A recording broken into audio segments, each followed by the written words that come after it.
नमस्कार श्रोते हो, आपल्या सर्वांचे मराठी भक्ती परिवारात पुन्हा एकदा जोरदार स्वागत. श्रोते हो, आजच्या या खास व्हिडिओत मी तुम्हाला घेऊन जाणार आहे कानिफनाथ गड मढी. हो श्रोते हो, इथे कानिफनाथांनी संजीवन समाधी घेतली होती याविषयीचाच हा व्हिडिओ आहे. श्रोते हो, जाण्याचा योग आला होता, त्यानिमित्ताने मी तुम्हाला भरपूर व्हिडिओ बनवून आणलेले आहेत. श्रोते हो, चॅनलवर जर नवीन असताल तर चॅनलला सबस्क्राईब करा, जेणेकरून आपल्याला येणारे कानिफनाथांचे मढीचे सर्व व्हिडिओ पाहायला मिळतील. तसेच श्रोते हो, व्हिडिओ आवडल्यानंतर कमेंटमध्ये अलख निरंजन लिहायला विसरू नका. तसेच व्हिडिओला लाईक देखील करा. कानिफनाथांच्या या गडाविषयी मी तुम्हाला अगदी थोडक्यात माहिती सांगणार आहे या व्हिडिओमध्ये. बाकीची माहिती मी तुम्हाला सविस्तर पुढील व्हिडिओमध्ये देणार आहे. श्री नवनारायणांनी श्रीकृष्णांच्या आदेशाने वेगवेगळ्या नाथांच्या रूपाने अवतार घेतले.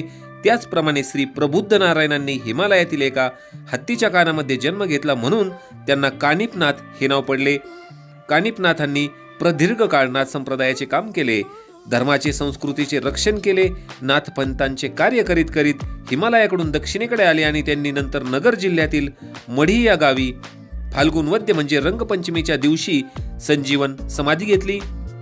श्रोते हो, समोर मच्छिंद्रनाथांची समाधी आहे, जिथे मी तुम्हाला आता दाखवलं होतं, त्याविषयीचा एक व्हिडिओ येणार आहे. श्रोते हो, कानिफनाथ मंदिर एका भव्य अशा किल्ल्याप्रमाणे एका टेकडीवर आहे.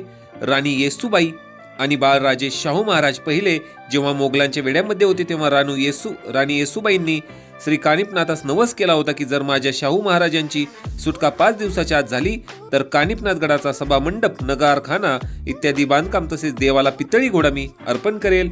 आणि भक्तांनी दिलेली हाक कानिफनाथांनी ऐकली आणि 5 दिवसाच्या आतमध्ये कानिफनाथांनी राणी येसूबाई आणि युवराज शाहूराजे यांची सुखरूप सुटका केली. तेव्हा हा नवस फेडण्यासाठी राणी येसूबाई आणि शाहूराजे यांच्या आज्ञेने बडोद्याचे सरदार श्री पिलाजी गायकवाड यांनी आपला कारभारी चिमाजी सावंत यास मढी येथे पाठवून त्या ठिकाणी प्रचंड असे प्रवेशद्वार, नगारखाना, सभामंडप, पाण्यासाठी गौतमी बारव इत्यादी भव्य बांधकाम केलेले आहे.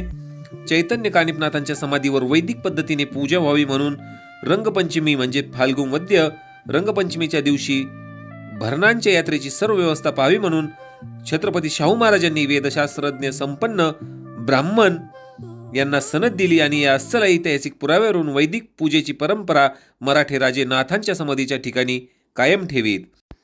श्रोते, व्हिडिओ आवडला असेल तर व्हिडिओला लाईक करा, कमेंटमध्ये अलख निरंजन लिहा आणि कानिफनाथांचे दर्शन देखील घ्यायला विसरू नका. अलख निरंजन.